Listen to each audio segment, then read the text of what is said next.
I'll go ahead and get started. I'm Mary Buffington, and I am an associate professor of clinical medicine in the section of nephrology. And I want to talk today about anticoagulation for atrial fibrillation and advanced chronic kidney disease. I have no disclosures, and so what we're going to do is discuss the thromboembolic risk and the risk of bleeding in CKD patients with atrial fibrillation, and also discuss antithrombotic therapy in CKD patients with atrial fibrillation. So atrial fibrillation is the most common cardiac arrhythmia and is an independent risk factor for stroke. And in this discussion, we will be talking about non-valvular atrial fibrillation. And the treatment of AFib involves balancing the risk of stroke with the risk of bleeding from anticoagulation. So with the risk of stroke, there are circumstances where you will want to anticoagulate, and in that case, you will sometimes create a risk of bleeding, and you want to manage those risks. 2.3 million U.S. adults have atrial fibrillation, and the prevalence is about 0.95%. In adults less than 55 years of age, the prevalence is 0.1%. And adults over 80 years of age, the prevalence is 9%. So the prevalence goes way up with age. It affects men more than women, and white ethnicity more than non-white.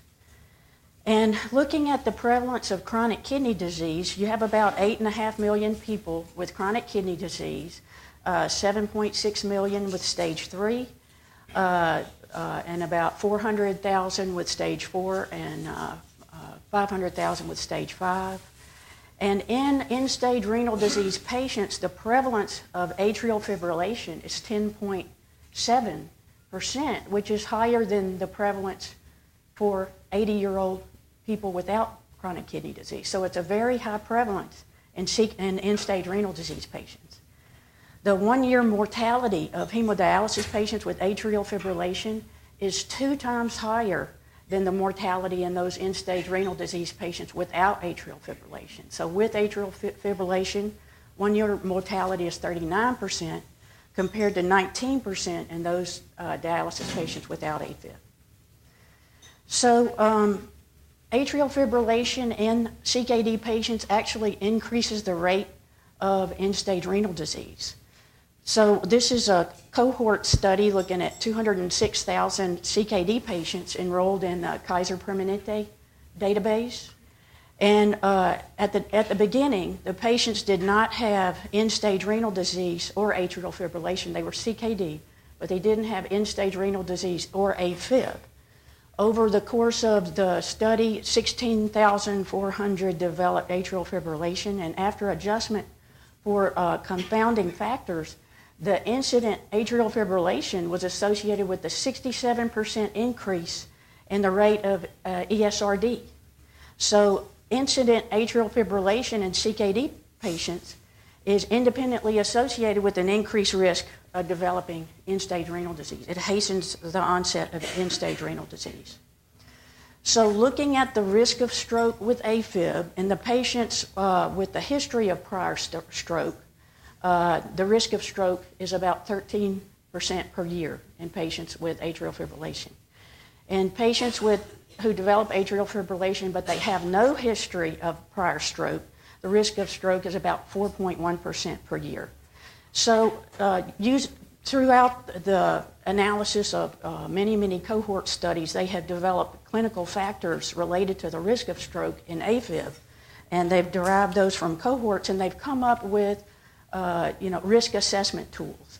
And so one of that is the CHADS formula. And that looks at factors that have been proven to be kind of predictive of whether or not someone will have a thromboembolic event over the course of a year because of their atrial fibrillation. And that looks at congestive heart failure, hypertension, age more than 75 years of age, diabetes, and if they have a history of stroke. Okay, so kind of a high percent would be a risk of 2% per year, risk of thromboembolism without anticoagulation. And so essentially they had a a cohort, a Swedish cohort study, and they applied this framework to their patients. And what they found was if patients have a CHAD score of 1, their risk of stroke per year is 3%. So arguably you could say that even a CHAD score of 1 is high risk. And there is a yearly, with a score of 1, there's a yearly 3% risk of thromboembolism without anticoagulation. There's another risk assessment tool, the CHAD-VASc. I'm sure y'all are familiar with it. And essentially it keeps the age 75 years or older, but it adds another age parameter, an age 65 to 74. So the age 75 years or older is 2 points. But also having an age 65 to 74 indicates some risk, and you get a score of 1. Also added a point for female gender and vascular disease like MI, peripheral artery disease, or aortic plaque. And looking at the data from this cohort study, it looks like that CHAD-VASc score of 2 or higher would put you in a more high-risk category where you have a high risk of having a thromboembolic event because of the atrial fibrillation. Now, this scoring system is thought to be a little better than CHADS because you are able to identify kind of a lower or intermediate risk patient because, in the CHADS, even in some cases, even a 1-point score can be high risk.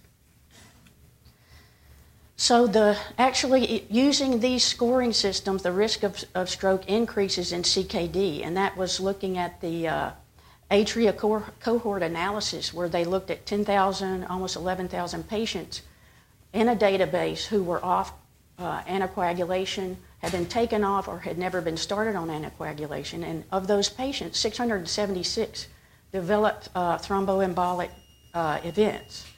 And what they found in this study was that proteinuria increased the risk of a thrombotic event by 54%. And also they found that as the chronic kidney disease advanced, as the GFR went down, the risk of stroke went up. So there was a graded increase in the risk of thromboembolism associated with progressively lower level of GFR. So compared to those patients in this cohort that had a GFR more than 60, a GFR of 45 to 59 had a statistically non-significant increase relative risk of 1.16 compared to those patients without chronic kidney disease. But those patients with a GFR less than 45, they had a statistically significant 39% increased risk for some kind of thrombotic event. So having CKD increases your risk for these thrombotic events, and the lower the GFR, the higher the risk for the thrombotic events. And looking at the Danish Registry, the CKD increased the risk of stroke. That's also demonstrated in this cohort. That's a registry of 132,000 people, and they compared the risk of stroke in patients without CKD to the risk in patients with CKD. And so they had a group essentially of CKD patients. They termed it non-end-stage renal disease CKD. They had non-end-stage renal disease CKD and then patients who were end-stage renal disease. And those non-end-stage renal disease CKD had a hazard ratio of 1.49 to develop a stroke. And the end-stage renal disease had a hazard ratio of 83. So 83% increased risk compared to those people in the registry who did not have CKD. So that's a big increase. So you're looking at your risk assessment for stroke, and then we know that CKD increases that risk. And so you also have to balance that with the risk of bleeding. So we can use essentially a kind of simple and fairly good bleeding risk assessment tool is the HAS-BLED score. And so that looks at hypertension, and this actually does incorporate abnormal renal function an abnormal liver function, so abnormal renal function is a point, also a point of abnormal liver function, history of stroke, bleeding tendency, labile INR, elderly more than 65 years, and if they're on any drugs like NSAIDs or aspirin that would cause them to bleed more, or if they intake excess alcohol. So a score of 3 or more carries a risk of about 3.74 bleeds per 100 patient years. And so the purpose of this score is not to tell you that you should not anticoagulate if the risk of stroke is high. The purpose of the score is to help you identify modifiable risk factors for bleeding and go over those with your patient and try to turn those around. And also, if the patient has a higher score, you want to follow them more closely and check their levels and make sure that things haven't changed or they don't need an adjustment in their medication. So also this observational study of the Loire Valley showed that CKD increases the risk of bleeding. It's about 9,000 patients, 5,900 with AFib and CKD, and it shows that compared to people without CKD, as your GFR declines, your risk of bleeding increases. So so essentially you have a situation where your risk of thrombotic event increases and your risk of bleeding increases. So look, there was this study that looked at the validity of these risk scoring tools in the setting of CKD patients. And it's a retrospective cohort study looking at Alberta, Canada health database. It was about 58,000 patients who were non-anticoagulated, 31.3% had CKD, and they looked at 4 thromboembolic scores and about, I think, 3 bleeding scores.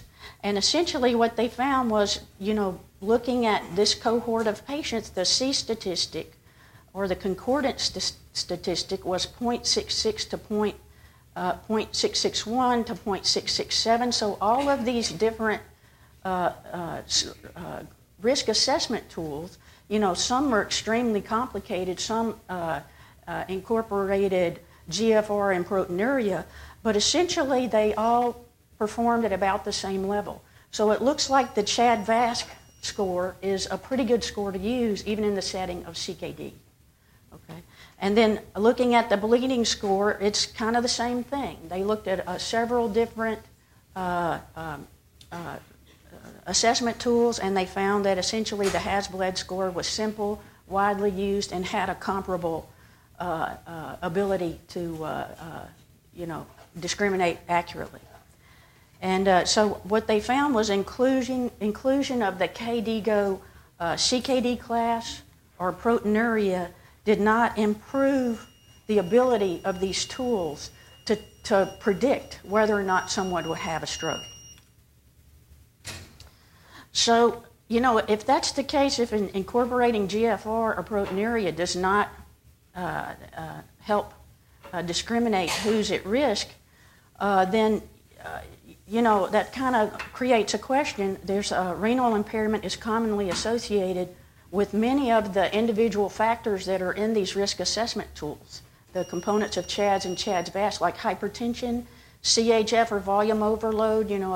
Very frequently, end-stage renal disease people will have CHF, be volume overloaded, and also vascular disease. So neither the GFR nor renal impairment are independent predictors, but a lot of our CKD patients have a number of these risk factors in the CHADS and the CHADS-VASc. So that's probably why you don't get a benefit from dividing it into the CKD function. So you want to look at the net clinical benefit of anticoagulation. You want to balance the risk of ischemic stroke with the risk of bleeding, and you look at the risk of thromboembolic events to justify the anticoagulation. You use CHADS-VASc preferably, and then you subtract the risk of bleeding resulting from anticoagulation, and then statistically speaking, if you're actually computing net clinical benefit, you would add a weighting factor of like 1.5 to the bleeding component because of the importance of looking at the at that risk, which is pretty severe. But so essentially, we have an association between AFib and CKD, and that association may be bidirectional. The CKD may be affecting the AFib, and the AFib is affecting the CKD. And we know that the CKD increases the risk of incident atrial fibrillation. Proteinuria is associated with an increased risk of thromboembolic stroke. Atrial fibrillation may predict new onset decrease in GFR, and AFib increases the risk of progression of CKD to end-stage renal disease. So now we'll look at the individual agents used for anticoagulation. The first one is aspirin. And essentially, if you're looking at aspirin versus placebo, there's been a meta-analysis of 7 trials looking at aspirin versus placebo. And essentially what they found looking, that favors antiplatelet treatment versus favors placebo or control, essentially there is it's a statistically non-significant 19% reduction in the risk of stroke when you're giving aspirin for prevention of stroke and atrial fibrillation. And there's an interesting study. They had a group of 5,500 patients with AFib who were not suitable for vitamin K antagonist therapy. And so they took those patients and put them in a randomized controlled trial, and they randomized half to take apixaban, which is a 10A inhibitor, and the other half in aspirin. And so the primary outcome was stroke or systemic embolism. So they're looking at essentially how apixaban performs with compared to aspirin, but also it gives you information about how aspirin performs. So you can see that the apixaban had a much lower risk of stroke compared to aspirin. In fact, they stopped this study early because of the difference in the risk of stroke. But you can see it's kind of the worst of both worlds because aspirin has similar bleeding risk. So aspirin has similar bleeding risk, but you don't get any of the advantage of the stroke prevention. So aspirin's not really a good agent to use alone for stroke prevention. Now, looking at warfarin, the problem with warfarin, it has a narrow therapeutic window with an INR of 2 to 3. You need frequent monitoring to assure a therapeutic level of the drug. Subtherapeutic levels can lead to an increased risk of stroke, and supratherapeutic levels can lead to an increased risk of bleeding. So looking at a meta-analysis that looked at warfarin versus placebo, 6 trials, 2,900 participants, and you can see that there is this results really favor the use of warfarin as opposed to no treatment at all. And so with warfarin, there's a 64% reduction in all stroke and a 67% relative risk reduction in thromboembolic stroke. So this is an effective medication to use to prevent stroke. And then looking at warfarin versus aspirin, essentially it sort of lines up with warfarin better. This meta-analysis looked at aspirin and also other antiplatelet agents. The relative risk reduction by warfarin over aspirin is 39%. So that's pretty good. And the relative risk reduction in all strokes by warfarin versus all antiplatelet therapy is 40%.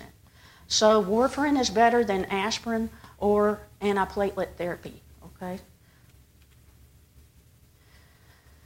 So looking at the benefit of warfarin therapy for AFib and CKD, how does it perform in chronic kidney disease? We look back at this Danish National Registry cohort. They divided the groups into no CKD, non-ESRD CKD, and renal replacement therapy CKD, so dialysis patients. So they looked at the stroke prevention benefit of warfarin, and for the total population, the hazard ratio was 0.59, which is, pretty good.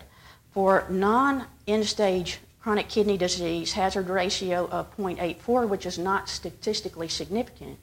However, looking at those CKD patients on renal replacement therapy, using warfarin had a hazard ratio of 0.44, and it was statistically significant. So it looks like it is really, in this observational cohort study, it looks like that warfarin is effective here, okay? Risk of bleeding, looking at risk of bleeding with warfarin. Any renal disease, this is all the renal disease categories, hazard ratio was 1.33, so there is an increased risk of bleeding with the warfarin. And in non-end-stage renal disease, CKD, it had 1.36, hazard ratio 1.36, 36% increase, and that's statistically significant.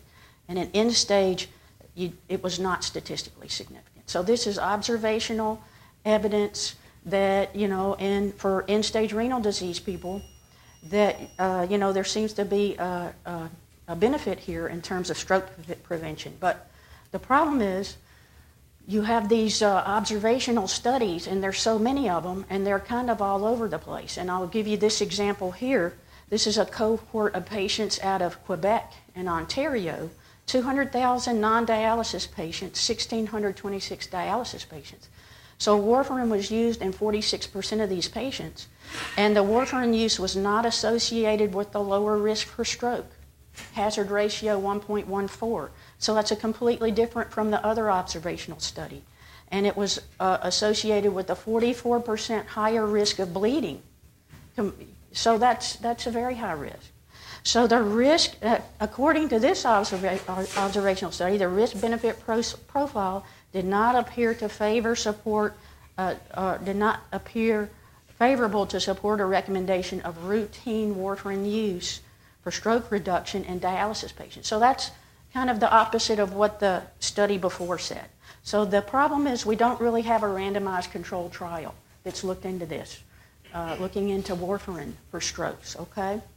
So the benefit, the problem, no randomized trials, and the observational studies have a mixed result.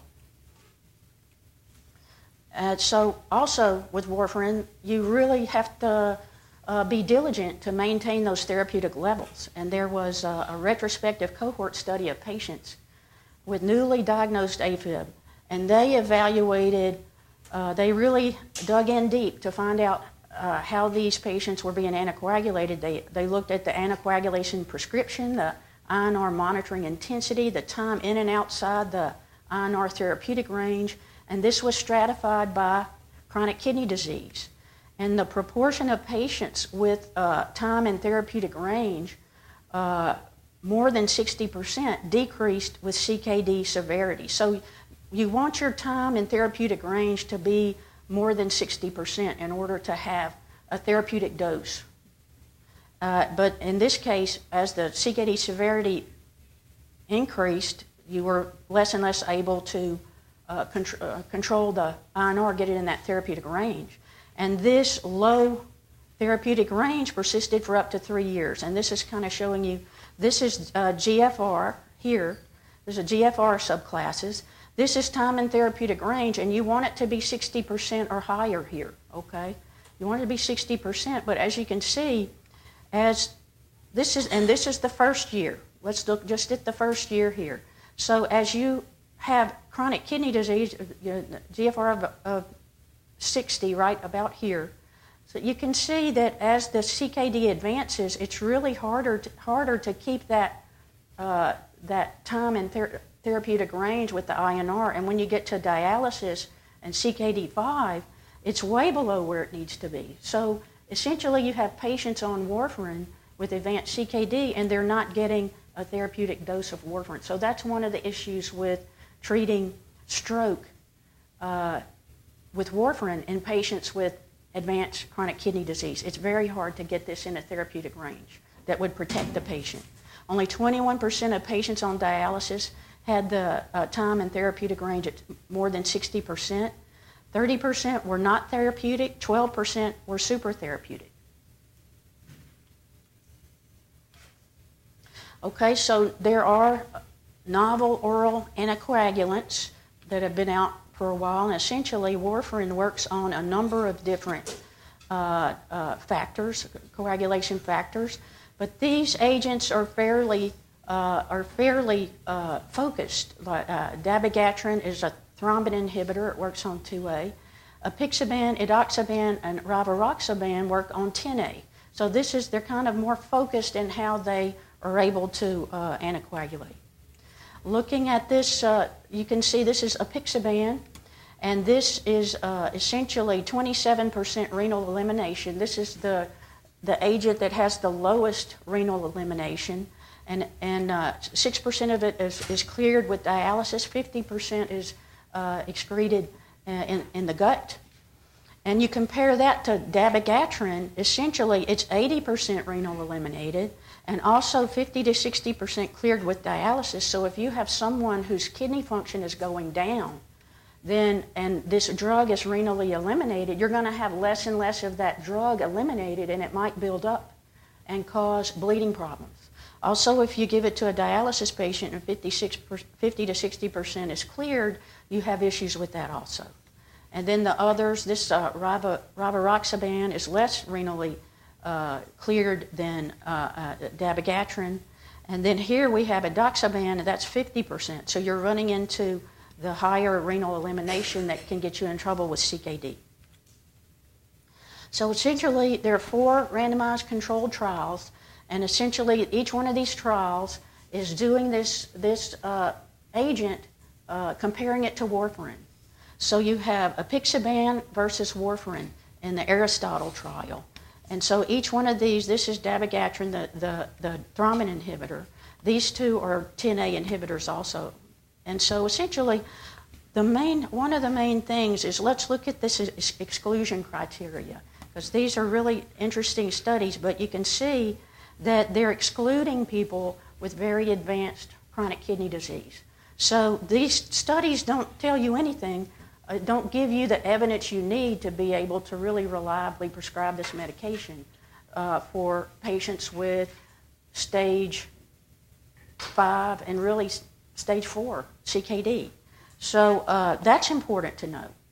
Now also, essentially, another thing is let's look at the warfarin arm. Time to therapeutic range with warfarin. They did a pretty good job of keeping it in therapeutic range, so that warfarin arm is going to have should have a therapeutic dose there. So we should be able to tell, not based on problems with warfarin dosing, how these drugs actually perform. So looking at the stroke risk, any type of stroke, ischemic, hemorrhagic, any kind of embolism, systemic embolism, with apixaban, the hazard ratio is 0.79. There is a benefit. With dabigatran, with each one of these agents outperforms warfarin in preventing stroke. Okay, preventing that primary endpoint. Okay, look at bleeding. Okay, apixaban and edoxaban, you have less bleeding overall with these two. Now, with dabigatran and rivaroxaban, it's similar to warfarin. You have a similar bleeding to warfarin, but at the same time, you're getting the benefit of the stroke reduction. Okay, so it's the same risk of bleeding, but you get a stroke reduction. But let's look at hemorrhagic CVA, which is the most catastrophic bleeding you can have when you're giving these kind of medications. So what do these agents do compared to warfarin? With apixaban, the hazard ratio is 0.51 with hemorrhagic CVA. And look at dabigatran. And then you have all of these really outperform warfarin in terms of decreasing the risk of hemorrhagic stroke. So these look like they're great agents. That's great. Essentially, but we have this issue with they've excluded those people with the most advanced CKD. This is kind of showing you the same thing. The blue is stroke. The light blue is with NOAC. This is apixaban. So the stroke is less compared to warfarin, and that's the same in all of these. But look at the bleeding risk. The warfarin is in red, and the NOAC is in gold. And here with the apixaban, look how much bleeding you have compared to the NOAC with apixaban. So much more bleeding with warfarin. These are similar. This is dabigatran and rivaroxaban have similar bleeding, but you do have this stroke benefit, and then you have edoxaban. So the issue is, we have these drugs that look promising, and in the setting of less advanced CKD, they look like a great choice. But, we have, look over time, 2010 to 2015, even in advanced chronic kidney disease, we have an increase in the use of these agents with advanced chronic kidney disease. And even since about 2014, you have an increase of the use of these agents in dialysis patients, okay? And, apixaban, which is represented by this red line, that has been approved by the FDA for people on dialysis, with people with AFib on dialysis since 2012. And it's just being prescribed more and more.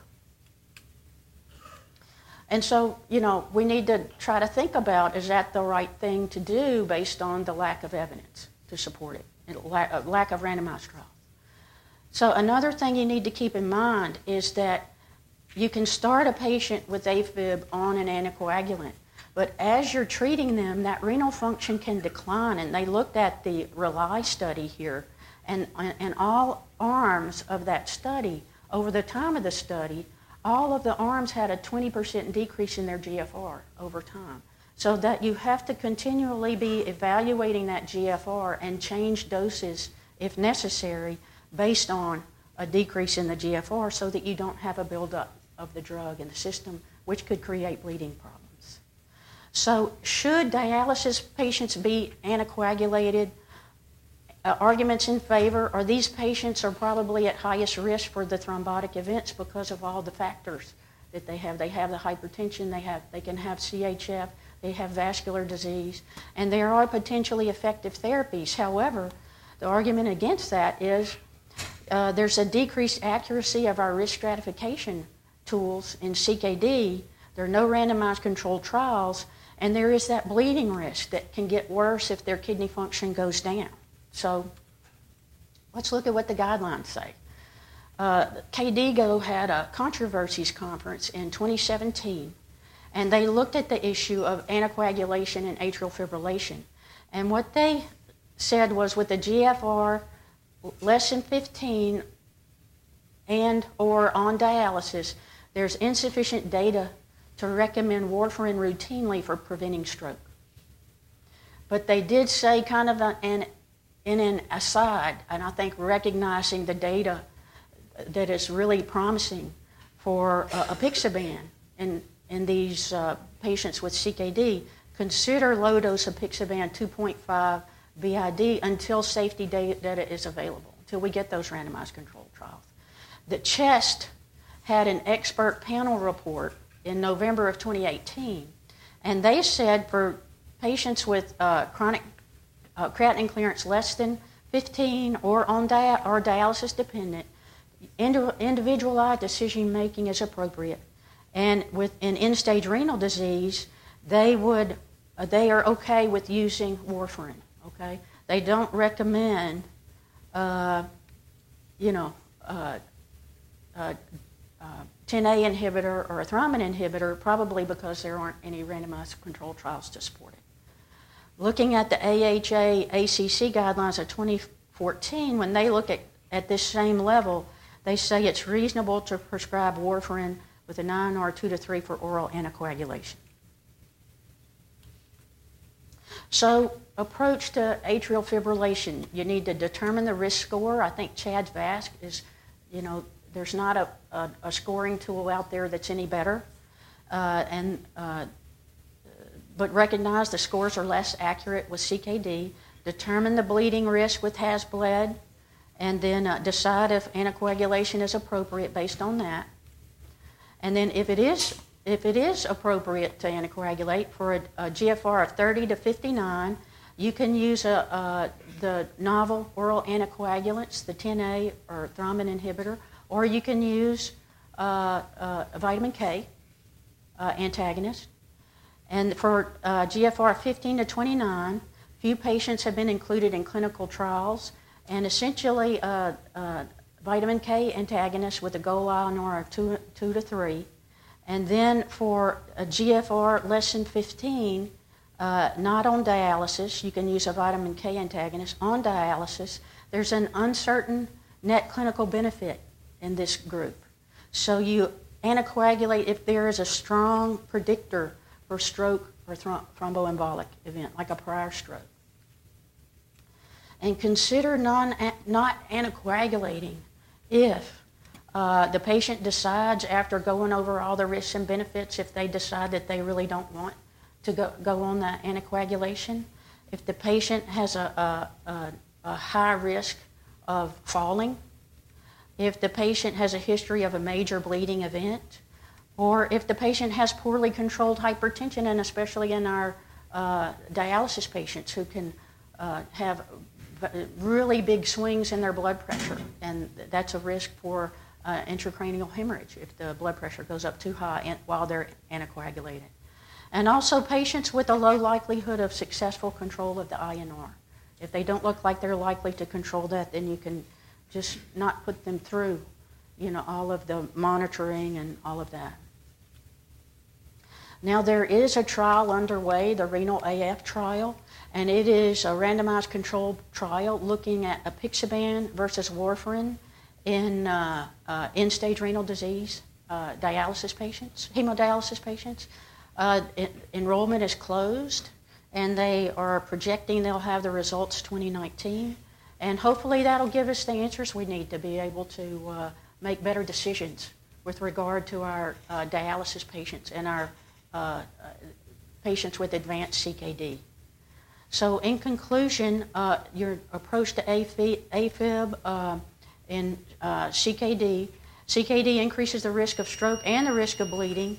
The assessment equations are less accurate in CKD. Assess the risk of stroke and bleeding. You can use CHAD-VASc and HAS-BLED. Those are perfectly good scoring tools. And you make a decision to anticoagulate. And a lot of times GFR is a basis for that.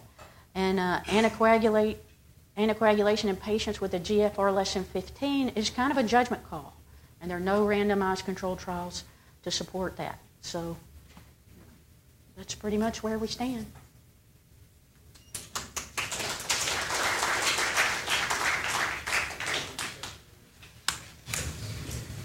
There used to be a comorbid toxicity in renal failure, where you have bleeding within the kidney.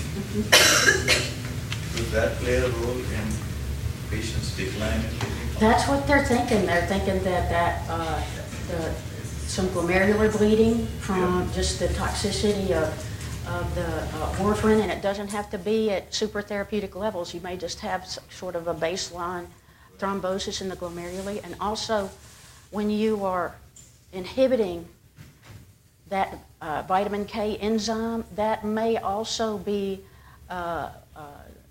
inhibiting a vitamin K process at the level of bone. And so what they found is there's increased atherosclerotic disease in patients on warfarin compared to patients on the NOACs, and that it could be something because of that. There's something sort of accelerating. There's accelerating the calcification process, and also it could be the glomerular bleeding. Mary, you did a nice job of reviewing the literature. I was interested in your experience. What trouble patients have understanding about how to take anticoagulants? And then these new drugs, what's the cost? Are they expensive? I know warfarin is not, but the drugs are expensive. I don't know the cost, but they are definitely not generic, and they're pretty expensive. So my experience is that I think patients have to make that decision in terms of the risk benefit, and you never know what people are going to decide. So you just have to kind of put the information out there for them. We do have trouble keeping that INR therapeutic in our patients. And we, say we have a hemodialysis patient. Typically, we don't check the INR and manage the warfarin. That we will usually send them to a Coumadin clinic for that. But from what I've seen, that it is a little harder to manage in the dialysis patients. Stay within range. And then it's a different appointment with a different provider. That's true. That's true. That's true. It is. It's a little. It's inconvenient, and at times the company. It's a private company that's doing the dialysis, and if that's not directly a dialysis service, they will not want to send that lab. But if there is a problem, if there's a clinical problem related to the anticoagulation, sometimes they will do it on specific patients, on a case-by-case basis. I'm wondering whether the cost of doing all that with Coumadin, going to the clinic, checking the INR, whether that eventually costs the same as the newer drug. Well, I think I'm wondering whether, all this other stuff, the patient has to go to the clinic and someone has to see them. So.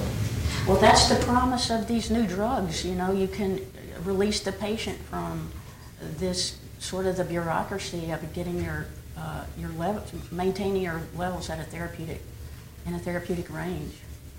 And if it's safe, and if it's also decreasing the risk of stroke and decreasing the risk of bleeding, it's a win-win.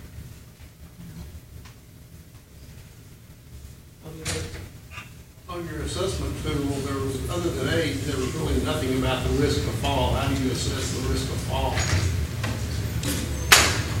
Well, I think what I do when I assess a risk of fall, you can look at kind of the frailty of the person, the balance, and essentially if they've fallen before. There is no tool. No, I don't know of a tool. If they've fallen before, then that's a red flag, that they're going to continue falling.